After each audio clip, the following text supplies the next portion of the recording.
bienvenue, bonsoir, vous êtes bien sur la libre antenne. Il est 21h pile poil, si j'ose dire, hein, pour ceux qui nous connaissent. Vous êtes déjà nombreux sur le chat à être présents pour cette soirée exceptionnelle. Et avec nous ce soir, donc Jean-Pierre Petit. Donc Jean-Pierre Petit, beaucoup d'entre vous le connaissent, bien évidemment, en tant que sommité scientifique. Euh, je vous vois faire une grimace. Bonsoir Jean-Pierre Petit. Bon, moi, je n'ai pas votre image, mais c'est pas grave, quoi. Vous me voyez, quoi. Ah nous on vous voit, tout le monde vous voit je pense là. Parfait, c'est parfait. Tout le monde. Donc justement, Jean-Pierre Petit, on est heureux de vous accueillir. Je disais, vous étiez une sommité quand même scientifique, parce que Voilà. en matière nucléaire, il y a très peu d'experts qui ont quand même vos compétences. Et aussi, j'ai envie de dire, vos visions, puisque vous nous mettez en garde depuis des années contre les dangers du nucléaire. Et ça, c'est un discours qui est complètement occulté du point de vue des pseudo-experts du secteur et des hommes politiques en général, puisque le nucléaire, c'est très politique, c'est très particulier quand même. Vous savez, quand vous dites ça fait des années, ça fait pas si longtemps que ça, parce que moi, je me suis surtout intéressé à ça après Fukushima en 2011, parce que je suis allé, par exemple, un peu par hasard, à une sorte de manifestation à propos d'ITER, et puis là, je me suis aperçu que j'étais le seul scientifique. Et ma foi, j'avais pas mal de compétences en physique des plasmas, et j'ai décidé de me plonger dans ITER et dans la fusion. Ça représentait 1500 pages à lire, de rapports. Et maintenant, je suis devenu un bon expert, quoi, même sur le plan international, ce qui fait que les gens d'ITER, ils n'ont pas envie de me rencontrer. Moi, je demande qu'à croiser le fer avec eux, et pas du tout. Ils se carrent pas. C'est assez marrant, quoi. Ils sont pas très courageux. Voilà. Bon, pour le reste, vous savez, la fission, c'est beaucoup moins compliqué que la fusion, hein. Oui. Et c'est facile de s'apercevoir qu'on fait énormément de bêtises, quoi. Et même, je veux dire que dans un truc comme ça, on est absolument sidéré quand on va, par exemple, moi j'ai voulu regarder les vidéos qui ont été prises en novembre 2011 euh, dans les sessions, je crois que c'est l'Assemblée ou le Sénat, sur l'Office des choix scientifiques et techniques. Alors Oui. effectivement, il y a une section comme ça, et c'est animé par les nucléodéputés qui sont Christian Bataille, qui est député du Nord, et Bruno Vido, qui est sénateur de Haute-Marne. Et ils avaient des auditions. Alors qu'est-ce qu'ils auditionnent? Ben, c'est facile. Ils auditionnent Areva, le CEA, l'EDF, le CNRS, c'est formidable, quoi. Les partenaires principaux de ce genre de choses. Et alors, le sujet, l'introduction était faite par Bataille, qui avait été passé 3 jours au Japon après Fukushima. Là-bas, il avait rencontré les gens de TEPCO qui lui avaient dit que tout allait bien, quoi. Alors, il est revenu avec de bonnes nouvelles en disant, voilà, il y a eu seulement 2 morts, dont un qui s'est noyé à cause du tsunami. Mais pour le reste, tout est rentré dans l'ordre. C'est formidable, c'était quelques mois après Fukushima, l'affaire était réglée, quoi, c'est tout. Et simplement, la question qui se posait, c'est qu'est-ce que ça allait avoir comme incidence sur le nucléaire français, quoi. On a discuté de ça. Alors, on a entendu différents acteurs, donc, je vous dis, Areva, le CEA, etc. Et là, en écoutant ces gens parler, j'avais les yeux qui étaient comme des soucoupes, quoi. J'ai vu réapparaître des êtres comme ces réacteurs à 4e génération qui sont rien que des surgénérateurs à neutrons rapides. Alors, il faut savoir que le surgénérateur à neutrons rapides, peut-être dire quelques mots sur la finalité de ce genre de choses. Quand on a un réacteur à fission, eh bien, on le charge en mettant des éléments combustibles dans le cœur. Et ces éléments combustibles, c'est 97% d'uranium-238 qui n'est pas fissile et 3% de 235 qui est fissile. Puis là, hop, on fait l'énergie et tout ça, ça marche très bien. Bon. Et puis, après, il y a ce qu'on appelle les réacteurs à neutrons rapides. Parce que quand on prend cette fission et qu'on refroidit tout ça avec de l'eau, l'eau, ça emporte la chaleur, c'est très commode, ça va vers les turbines, ça fait fabriquer l'électricité, etc. Mais l'eau a aussi une propriété, c'est qu'elle ralentit les neutrons. Et lorsqu'il y a la fission, ça émet des neutrons, c'est eux qui emportent l'énergie, et en frappant sur les molécules d'eau, ça leur communique l'énergie, ça les ralentit. Donc à ce moment-là, on a peu de neutrons rapides, on a surtout des neutrons lents. Et ces neutrons lents, ils ne sont pas propices à pénétrer dans les noyaux d'uranium-238 et les transmuter en 239. Et le 239, c'est le plutonium. Alors on voit une chose, c'est qu'un réacteur normal, eh bien, il fabrique du plutonium. Donc on a 3% de 235, et puis au bout de quelques années, le taux tombe à 1%, ce qui n'est pas tellement éloigné du minerai naturel qui est à 0,7%. Donc quand c'est 1%, on dit oh, ça sort plus assez d'énergie, on s'arrête. Ah bon. Alors après, il reste les débris des 235 qui se sont cassés, donc ça devient les déchets radioactifs. Et puis on a fabriqué aussi un petit peu de plutonium au passage. Alors, comment dire, l'idée, les réacteurs par exemple militaires, c'est des réacteurs où on cherche à fabriquer du plutonium, parce que l'explosif des bombes, c'est pas l'uranium, c'est le plutonium. Et c'est le plutonium parce que c'est beaucoup plus facile à sortir, vu qu'il n'a pas les mêmes propriétés chimiques que l'uranium. Donc on peut le sortir chimiquement. Alors vous savez que pour séparer l'uranium 235 du 238, il faut utiliser des centrifugeuses, c'est très compliqué tout ça. Alors que là on peut le séparer chimiquement. Donc les militaires cherchent à fabriquer du plutonium. Et s'ils essayent de fabriquer du plutonium, eh bien ils vont faire un peu comme quelqu'un qui a un poêle, ils vont pousser le tirage, et à ce moment-là, on va s'arranger pour que les neutrons aient une plus forte énergie, et à ce moment-là qu'ils se plantent dans une couverture fertile en uranium 238 et qu'on fabrique du plutonium. Alors, il y a une chose, c'est que pour justement que ces neutrons aient plus d'énergie, eh bien, au lieu de prendre la chaleur avec de l'eau, on va la prendre avec du sodium. Et le sodium, eh bien, il est un peu transparent aux neutrons, il ne ralentit pas les neutrons. Donc à ce moment-là, un surgénérateur, c'est quelque chose qui refroidit au sodium. Et à ce moment-là, ben, avec les neutrons qu'on fabrique avec la fission, on va refabriquer du plutonium. Alors vous vous rappelez, c'est un animal mythique qu'on appelait le phénix. On disait qu'il renaissait de ses cendres. Hein. Oui, tout à fait, oui. Bien là, à ce moment-là, on a du 238, et puis on fait marcher un réacteur, et il refabrique du 239. C'est formidable. Alors même quand on parle d'un surgénérateur, eh bien l'idée, si ça marchait sans la dangerosité et sans les cochonneries que ça peut produire, c'est le rêve. Parce que on a, je crois, je ne sais pas si c'est pas 300 000 tonnes de 238, on en a une quantité industrielle de ce truc-là. Et on a, je ne sais pas si c'est 300 tonnes ou 600 tonnes de plutonium. Bon, si on avait la quantité de plutonium suffisante de façon à charger les réacteurs, il faudrait mettre, je crois, 20 tonnes de plutonium par réacteur. Alors à ce moment-là, la fission du plutonium dégage des neutrons, et ces neutrons, en rentrant dans l'uranium 238, refabriquent du 239. Ce qui fait que dans cette histoire-là, eh bien, on brûle le 239, c'est formidable.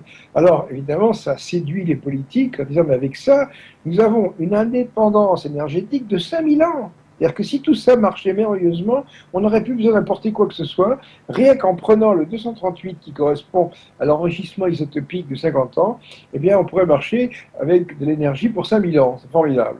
Comme disent les politiques, on serait les rois du pétrole. C'est vrai, il y a plusieurs problèmes. Le problème d'abord, c'est que c'est la fission. Et comme c'est la fission, il y aura des déchets radioactifs, et ces déchets, on ne sait pas les gérer, etc., etc. Mais le pire, c'est le sodium. Et le sodium, ben, figurez-vous que ça brûle dans l'air et ça explose dans l'eau. Hein. Alors ça, c'est quand même pas commode. Et lorsqu'on a voulu faire Super Phénix, qui était vraiment un surgénérateur, avec, je crois, 5000 tonnes de sodium, eh bien, dans les années 70, il y a eu une manifestation à Crémalville, justement, où on voulait implanter ce surgénérateur, et il y a eu 60 000 manifestants. Des manifestants qui étaient des Français, qui étaient des Suisses, qui étaient des Italiens, parce que tout le monde était un petit peu autour.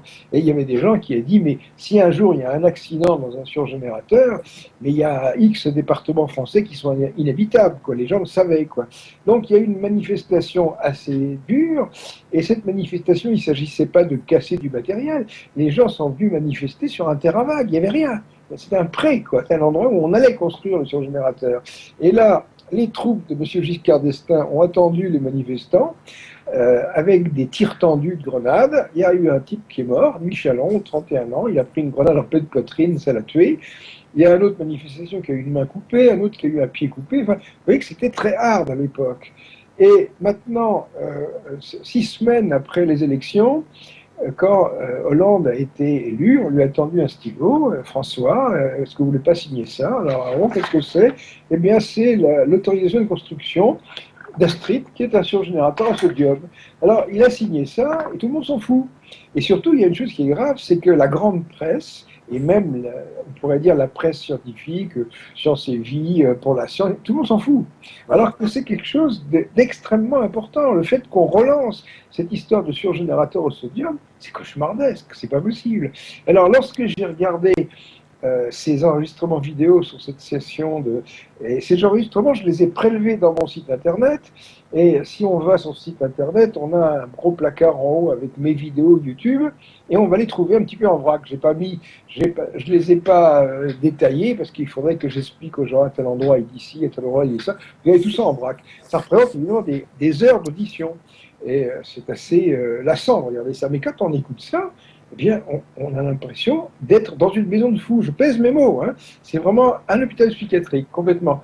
Il y a par exemple un directeur de recherche au CNRS qui insiste en disant que le plutonium, c'est très précieux, il ne faut surtout pas le considérer comme un déchet, il faut le garder.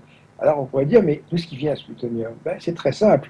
Lorsqu'on fait marcher un réacteur nucléaire, je vous disais tout à l'heure que une partie des neutrons fabrique un petit peu de plutonium. Donc, autrement dit, quand on décharge un cœur, eh bien, on a 1% d'uranium-235 qu'on laisse dedans parce qu'on ne sait pas le récupérer. On a des cochonneries qui correspondent à toutes les fissions qu'on a produites. Et puis, on a ce plutonium et les Français sont très en avance, très en pointe, très calés pour récupérer le plutonium, le bon miam-miam, quoi.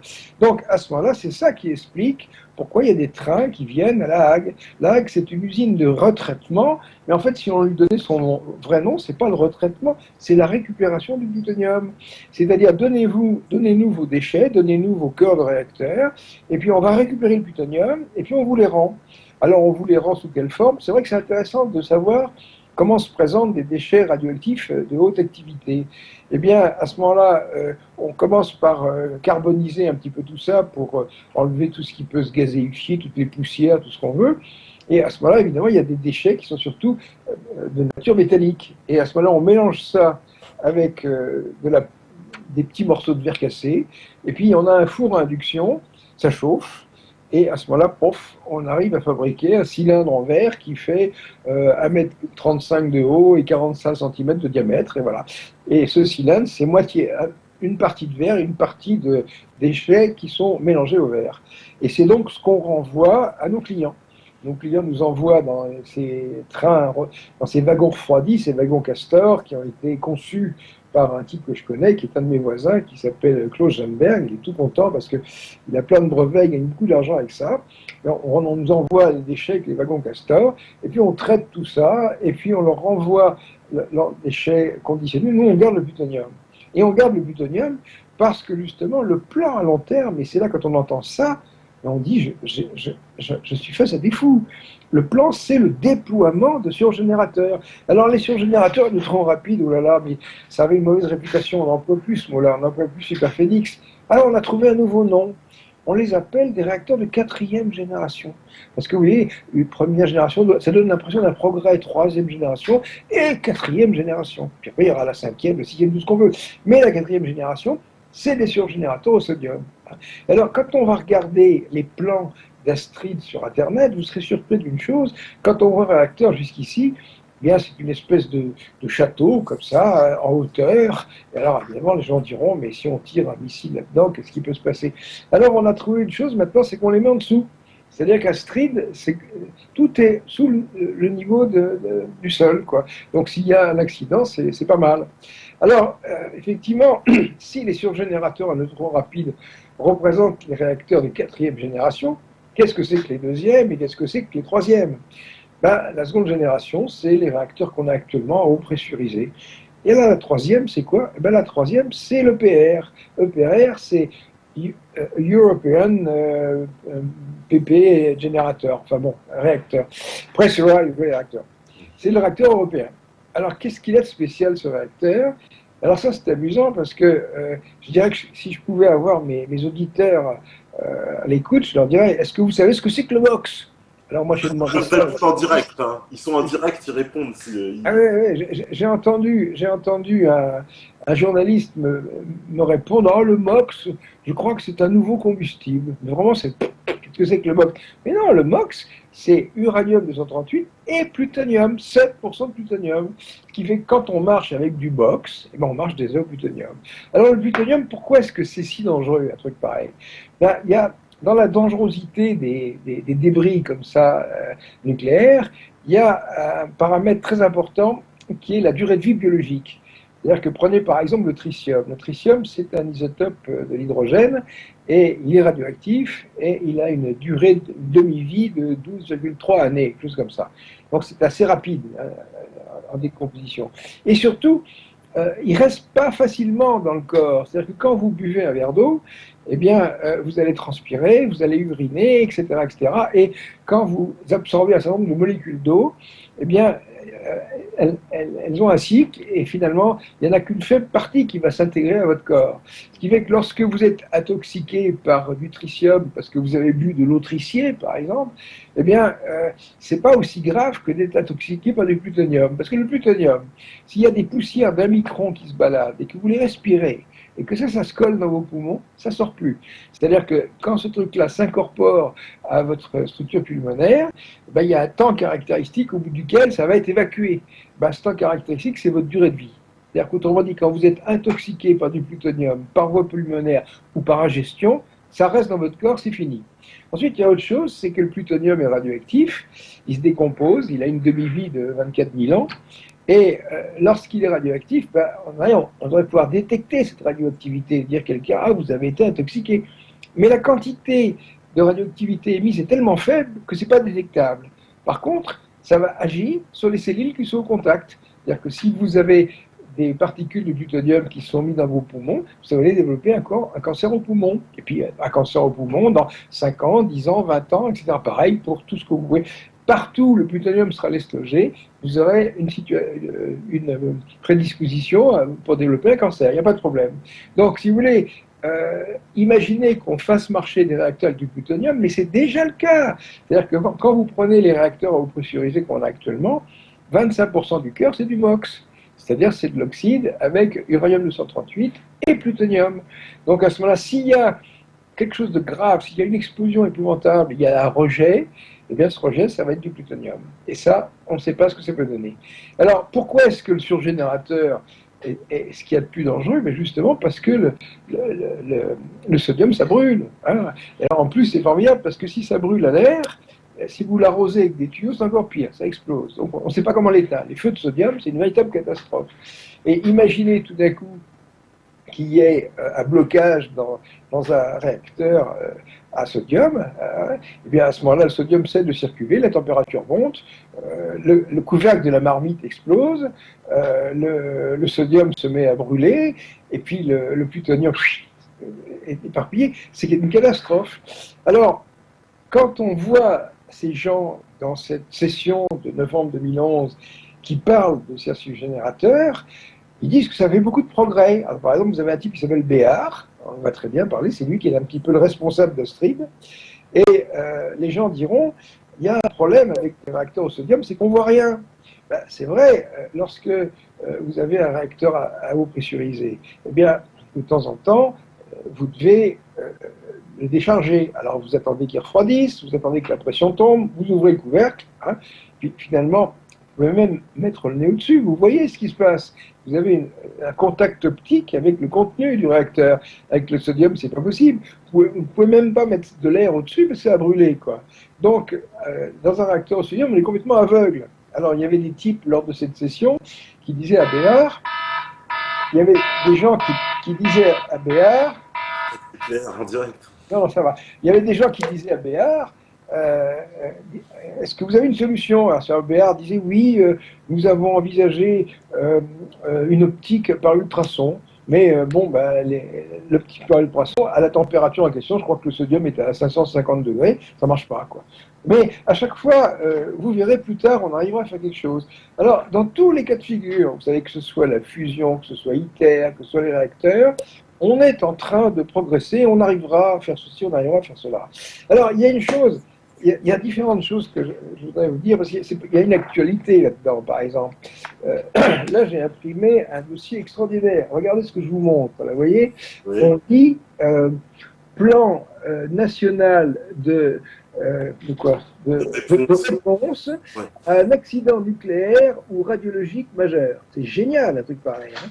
Donc voilà un document qui est diffusé par les services officiels français et on attendait un peu ça, parce que justement, on voyait, au point de vue sociologique, qu'on préparait un petit peu les Français à cette acceptation d'accident. Parce que avant Fukushima, quand il y a eu Tchernobyl, les gens ont dit oui, mais c'est les Russes. Les Russes font n'importe quoi, c'est normal, erreur humaine, pas de problème. Tchernobyl, c'est déjà, Fukushima, c'est plus embêtant. Mais on a dit les trucs français, c'est formidable. Alors je vais vous lire quelques phrases de la première page. C'est fantastique. La première, c'est la France a choisi d'exploiter les technologies nucléaires, d'une part pour produire l'électricité nécessaire aux activités du pays et améliorer son indépendance énergétique, d'autre part pour assurer sa défense. Bon, hein. Ce choix du nucléaire a une contrepartie indissociable, une exigence absolue en matière de sûreté des installations et des transports. Autrement dit, le nucléaire, oui, mais alors, ça veut dire une sûreté absolue. Quand vous faites 3 lignes plus loin, vous voyez, aucune technologie nouvelle n'est exempte de risque d'accident pour l'homme et son environnement. Ah bon, alors c'est une technologie nouvelle, donc, alors, etc. Alors, après, 5-6 lignes plus loin, vous avez, en dépit des progrès accomplis, un accident est en effet toujours possible, comme l'a montré la catastrophe du Fukushima. Autrement dit, l'accident n'est pas possible, mais quand même c'est possible. Donc ça se contredit complètement. Après, on parle d'éventuelle aggravation. Puis après, il y a la gestion post-accidentelle. Et on voit, par exemple, que dans ce rapport, qui est plein de blabla d'ailleurs, parce que vous avez surtout des organigrammes avec, au plus haut niveau de l'État, un tel sera... D'abord, on commencera par évaluer la situation, après ceci, après cela. Puis il y a un schéma, on ne sait pas d'où il sort. Par exemple, vous avez les premières heures, la première phase, et la deuxième phase, elle dure quelques jours, et la troisième phase, elle dure ceci, elle dure cela. En fait, on n'en sait rien du tout. Hein. Et après, il y a la gestion post-accidentelle. Et dans cette gestion post-accidentelle, lorsque vous lirez ce dossier, parce qu'il est facile à trouver, hein, c'est un dossier qui émane d'un service qui s'appelle le SGDSN, hein, édition de février 2014. Je ne sais plus ce que veut dire cet acronyme, mais dans cette gestion post-accidentelle, vous verrez qu'il y a des conséquences dont les effets se font sentir en jours, en mois, en années ou en décennies. Il n'y a pas de problème, en décennies. Donc il faut s'apprêter à avoir des conséquences qui durent des décennies. Alors là, je voudrais vraiment enfoncer le clou pour montrer que quand on parle de ça, on ne sait pas ce qu'on fait. Parce que tout à l'heure, j'ai lu la phrase disant qu'il n'y a aucune activité industrielle qui est exempte de catastrophe. Bien sûr, vous avez l'explosion du nitrate de la ZF, des choses comme ça, 30 morts, 2000 blessés, ça arrive des choses comme ça. Puis même, vous avez des accidents industriels qui sont très importants. Par exemple, prenez la guerre de 14-18. En 1918, vous aviez tout le nord-est de la France qui était un champ de mines complet. C'était la face de la Lune. Il y avait je ne sais pas combien de millions de morts, des gueules cassées, etc., etc. Alors qu'est-ce qu'on a fait? Eh bien, on a pensionné les gens qui étaient amochés, on a enterré les morts, on a fait des monuments aux morts. Puis finalement, 20-30 ans après, on avait tout reconstruit, il n'y a pas de problème. Disons qu'une guerre conventionnelle, ça a des conséquences qui s'étendent sur quelques décennies. Prenez par exemple Berlin en 1945, c'était un champ de ruines. Prenez Tokyo, qui avait complètement été rasé. Maintenant, vous allez vous promener à Tokyo et vous dites où est-ce que je peux trouver les ruines de la Seconde Guerre mondiale. On dit il n'y en a plus, on a tout reconstruit, il n'y a pas de problème. Et on a non seulement tout reconstruit, mais c'est vivable, c'est habitable. La nappe phréatique, on peut boire la flotte, enfin, tout va bien, quoi. Enfin, et alors que quand vous prenez le nucléaire, ça c'est une autre paire de manches. Vous avez des déchets radioactifs qui sont toxiques pendant 100 000 ans. Alors on fait quoi avec ça?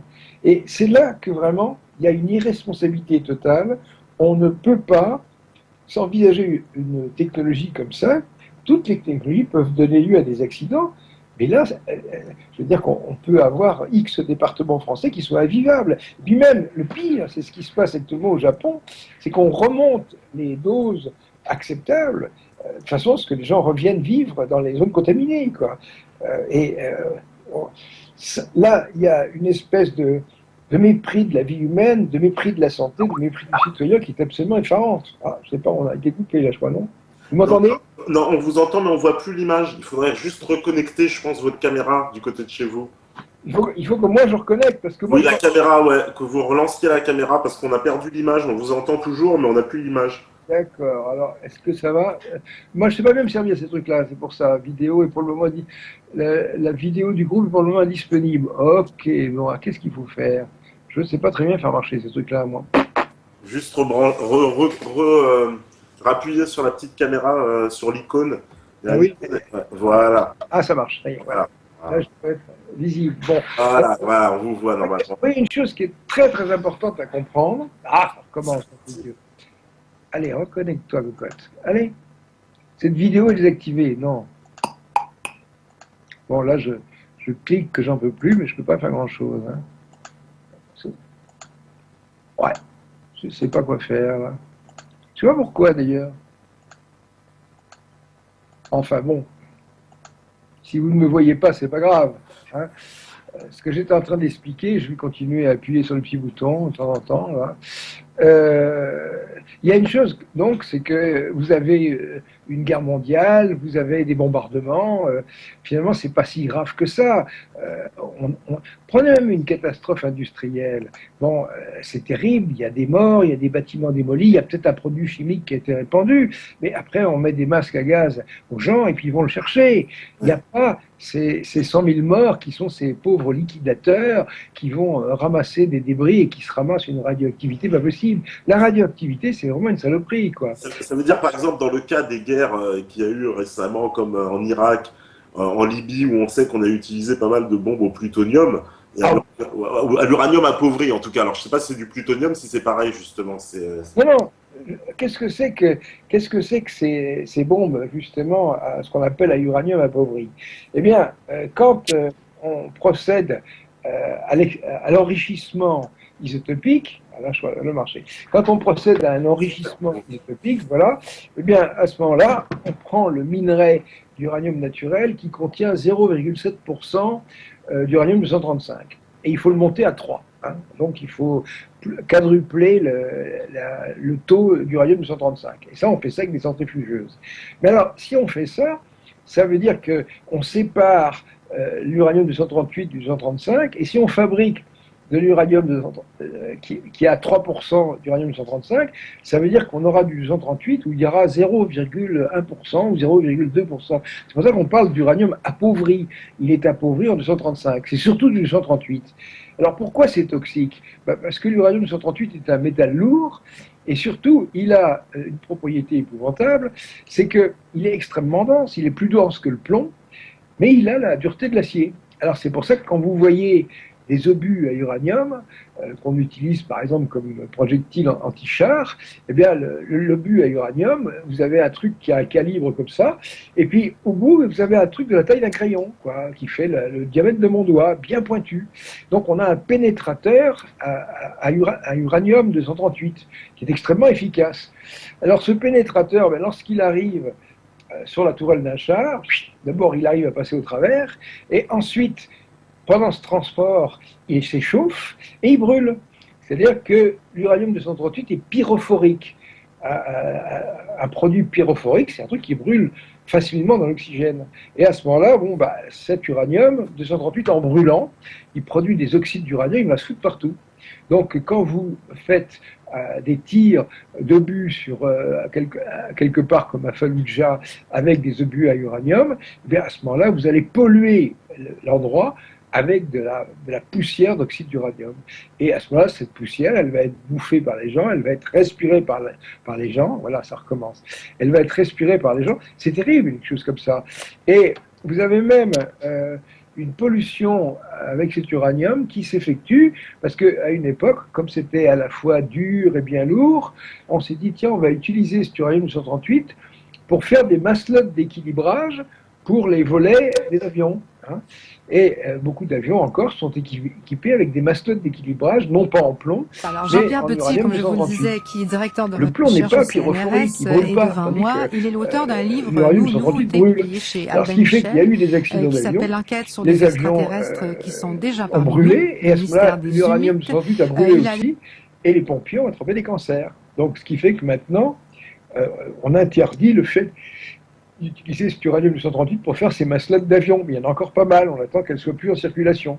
Mais le fait de les utiliser comme pénétrateurs et comme obus, c'est pas interdit par la Convention de Genève. Vous voyez, c'est une arme cancérigène à effet différé. C'est extraordinaire. Quand on dit il n'y a pas de... On n'utilise pas l'arme nucléaire. Si, on utilise l'arme atomique, on utilise l'arme nucléaire, mais à effet différé. Ce sont les obus à uranium, quoi. Voilà. Bon, donc, c'est une façon aussi, pareil, pour l'industrie militaire, je veux dire l'industrie de l'uranium, de recycler, parce que sinon ils n'en feraient rien de cet uranium, justement, c'est ça? Oui, mais enfin, vous savez, je crois qu'en France, on en a 300 000 tonnes. Alors, il faudrait qu'on tire pas mal d'obus, quoi. Je veux dire, on ne sait pas quoi foutre.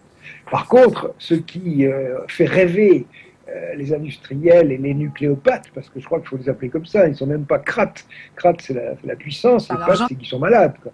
Les nucléopathes, ils se disent, si on pouvait utiliser nos 300 000 tonnes d'uranium-138 pour faire de l'énergie. Mais oui, on peut, mais c'est horriblement dangereux, quoi.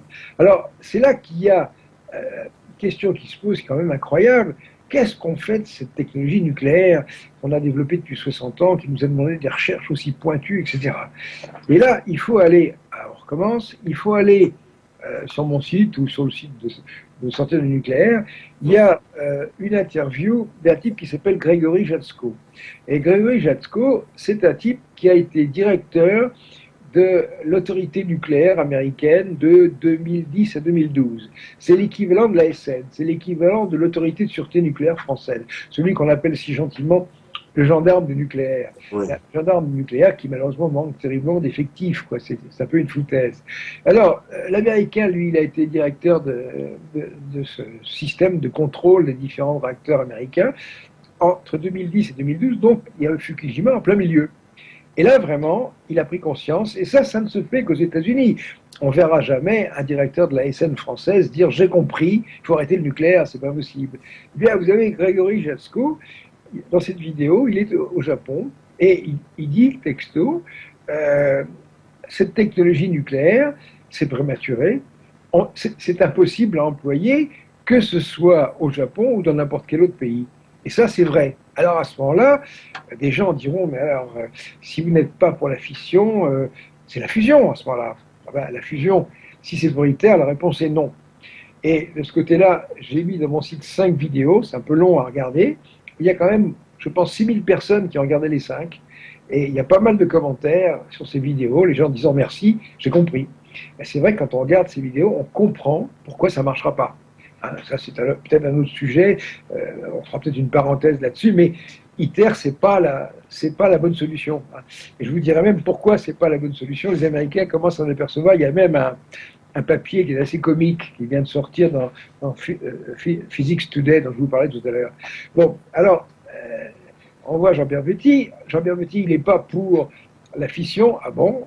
Il n'est pas pour ITER non plus. Alors, à ce moment-là, quoi? On laisse tomber le nucléaire complètement? Non. Il y a un nucléaire, et ça, on le sait depuis 2005, puisqu'on a réussi j'appuie sur le petit bouton, puisqu'en 2005, on a réussi à faire 3,7 milliards de degrés, on doit certainement être à 10 milliards maintenant, on est capable de mettre en œuvre une fusion bore-hydrogène. Et la fusion bore-hydrogène, ça produit que de l'hélium. Donc, autrement dit, et ça, vous savez que j'ai fait des bandes dessinées dans quelque chose qui s'appelle Savoir sans frontières, www.savoir-sans-frontières au pluriel.com. Vous allez voir là-dedans, vous cherchez la bande dessinée énergétiquement vôtre qui vous explique un petit peu tous les principes du nucléaire.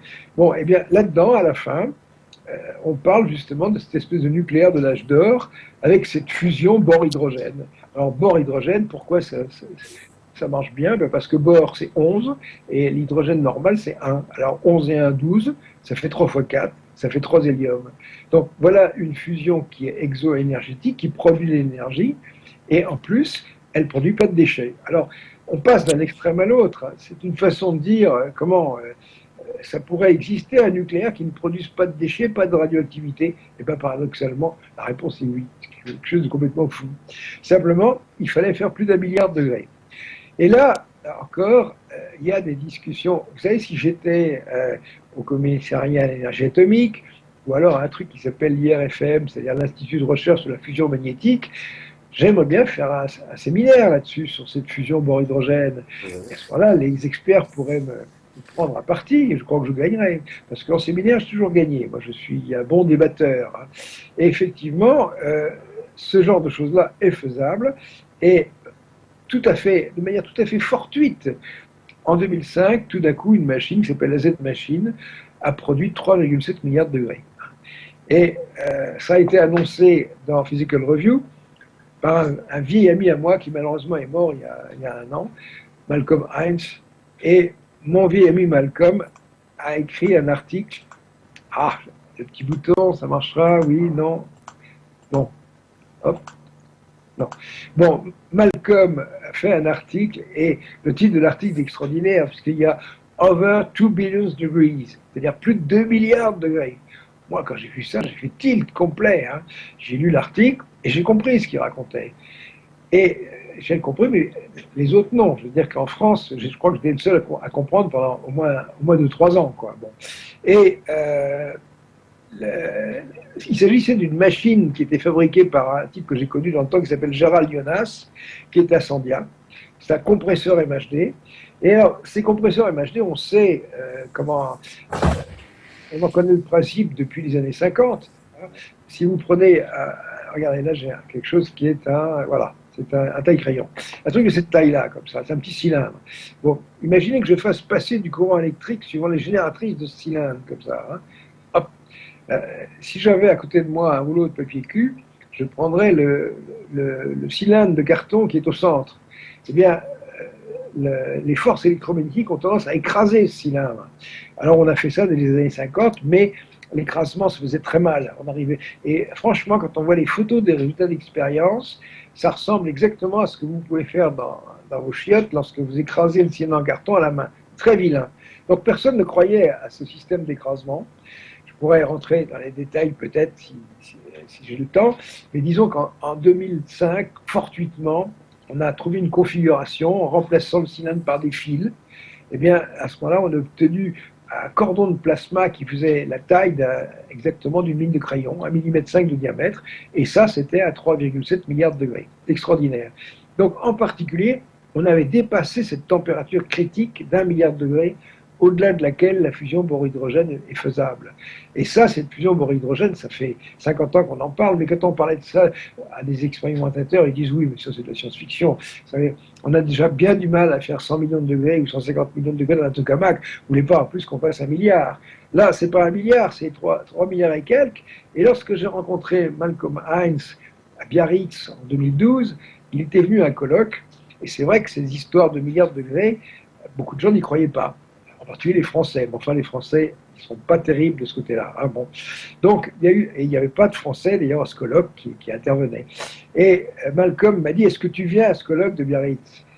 Ben, je dis, écoute, si tu viens, moi j'y vais. Ok, alors on décide d'y aller tous les deux. Et moi, je me dis, bon, je vais aller à ce colloque et je prêterai un peu main forte à Malcolm. En fait, Malcolm est un type qui a pratiquement, il a fait une communication, il savait qu'il était malade, il avait un cancer des os, il marchait très mal et il n'avait plus longtemps à vivre. Donc il a fait une communication qui est pratiquement un livre. Et ce livre, c'est une bible en la matière, quoi. Donc il a fait un exposé, il a mis tout le monde d'accord, il n'y a pas de problème. Donc ce jour-là, à ce colloque, l'affaire était entendue, quoi. Alors, effectivement, en utilisant ça, on peut comprimer un mélange bore-hydrogène et arriver à faire la fusion. C'est cela vers quoi on court. Alors on pourrait dire, mais c'est formidable, on a trouvé les solutions pour l'espèce humaine. Pas du tout, c'est pire que ça. Parce que si vous faites ça, vous arrivez à faire des bombes à hydrogène sans bombe atomique. Et qu'est-ce que c'est que les bombes thermonucléaires actuelles? Eh bien, elles ont une puissance minimale équivalente à 300 tonnes de TNT. On ne peut pas faire plus petit. Pourquoi on ne peut pas faire plus petit? Parce qu'on ne sait pas faire de bombes atomiques qui marchent avec moins de l'équivalent de 300 tonnes de TNT. Parce qu'il faut la masse critique. On ne peut pas faire des petites bombes. Les bombinettes, ça ne marche pas. Donc, à ce moment-là, on a des bombes qui sont trop puissantes. Et prenez Internet, regardez des images de la Seconde Guerre mondiale, regardez des bombardiers qui lâchent des bombes, y compris des bombes d'1 tonne, c'est allé jusqu'à 5 tonnes, enfin des trucs absolument monstrueux. Bon, vous avez une bombe de 5 tonnes qui explose, ben, qu'est-ce qu'elle va faire? Elle va envoyer ces débris à quelques centaines de mètres de hauteur, à tout casser. Tandis que 300 tonnes de TNT, c'est bien pire, ça fout le camp dans la stratosphère. Alors, qu'est-ce que c'est la stratosphère? La stratosphère, si vous regardez dans Internet, vous verrez, c'est entre 8000 et 20 km d'altitude, 8 et 20 km d'altitude. Si quand vous prenez un avion de ligne, quand vous volez à 10 000 mètres, eh bien, dites-vous que vous volez dans la stratosphère. Vous y êtes. Vous êtes dans les basses couches de la stratosphère. Et pourquoi est-ce qu'on va dans ces basses couches de la stratosphère? En particulier parce qu'on s'affranchit des turbulences des basses couches. Quand l'aviation, ça se jouait à 1500 mètres d'altitude, 2000 mètres d'altitude, eh bien, on était secoués, les gens étaient malades. Quoi. Tandis que là, maintenant, quand vous prenez un liner, c'est bien grave quand vous avez des grosses secousses, quoi, parce qu'on est au-dessus. Et quand vous regardez par la fenêtre, ben, vous voyez la couche nuageuse qui est X milliers de mètres plus bas, carrément 5-6 000 mètres plus bas, vous voyez les nuages, et vous dites, moi, je suis au-dessus, je suis tranquille. Quoi. Bon. Ben, à ce moment-là, il y a un autre phénomène qui se produit, qui a été découvert par les Japonais au début de la Seconde Guerre mondiale. C'est les jet streams. Comment ils ont découvert ça? Ben, vous savez peut-être que, en fait, ils ont découvert qu'il y avait des courants aériens en très haute altitude et qui allaient dans le sens Japon-côte américaine. Et ils ont lancé un nombre considérable de ballons pour envoyer sur les Américains des charges de faible poids qui étaient des armes bactériologiques. Des armes bactériologiques qui étaient étudiées, développées dans la fameuse unité 731 de Mandchourie. Les Japonais avaient envahi la Chine, la Mandchourie c'est chinois, et ils avaient installé là-dedans un centre de recherche. Alors, petit bouton, ils avaient installé un centre de recherche. Et dans ce centre de recherche, ben, ils ont étudié le bacille du charbon, la peste, en fait, toutes les joyeusetés possibles et imaginables. Et si vous regardez aussi, maintenant tout le monde le sait, eh bien, les Chinois qui servaient de cobayes, quoi. C'est aucun problème. Et on peut se demander, mais pourquoi faire ça? Eh bien, parce qu'ils savaient que tôt ou tard, il y aura un règlement de compte avec les États-Unis. Et comment le Japon pouvait-il attaquer et se battre contre les États-Unis avec des armes bactériologiques, hein? Et quand vous prenez Yamamoto, le grand japonais qui est le concepteur de Pearl Harbor, qui est un homme, finalement, il y a des gens qui ont rencontré sa famille et tout ça. C'est quelqu'un de très bien, oui, c'est quelqu'un de très bien. Et effectivement, il connaissait la puissance des Américains, il était plutôt contre la guerre, mais dans la mesure où il fallait faire la guerre, autant la faire bien, quoi. Il faut pas mégoter, quoi. Hein. Quand on hait, on compte pas. Donc à ce moment-là, quand l'empereur lui a demandé, Yamamoto, est-ce que vous pourriez nous déclarer une guerre convenablement? Il a dit, écoutez, oui, je peux vous assurer 6 mois de conquête, on va monter le coup de Pearl Harbor. C'est lui qui l'a inventé, le coup de Pearl Harbor. C'est quand même pas mal. Sans déclaration de guerre, boum, on attaque. Puis ensuite, eh bien, rappelez-vous une chose, c'est que il y a eu des unités sous-marines de très très grande taille, je crois que les unités 141, quelque chose comme ça, et ce sont des sous-marins. Il y en a eu quelques-uns construits à la fin de la Seconde Guerre mondiale, et le but c'était de transporter des avions. Il y avait deux avions, 2 bombardiers qui étaient repliés, les ailes étaient repliées, et il y avait également des flotteurs qui sortaient et une rampe de lancement à l'avant pour pouvoir lancer ces bombardiers. Et quand on regarde, il y a des vidéos là-dessus sur Internet, on voit tout, c'est formidable. Et quand on les voit partir, mais ils emmènent une bombe de, je sais pas, de 250 kilos. Qu'est-ce qu'on fait avec une bombe de 150 kilos? Mais rien. On démolit un cinéma, c'est tout. Donc, on traverse le Pacifique, on arrive à proximité des côtes américaines. À ce moment-là, on sort les 2 petits bombardiers et on les envoie avec la rampe de lancement pour qu'ils aillent bombarder les États-Unis avec une bombe de 250 kilos. Mais c'est une bombe bactériologique, c'est rien d'autre. Et tout ça, ça a été conçu avant la guerre, avant la Seconde Guerre mondiale. Et Yamamoto était le concepteur de ce genre de choses. Ça, c'est simplement un détail, vous voyez. Donc, ça recommence. Ouais. Vous voyez donc que les systèmes de destruction humains, c'est sans limite, hein. Un truc comme ça.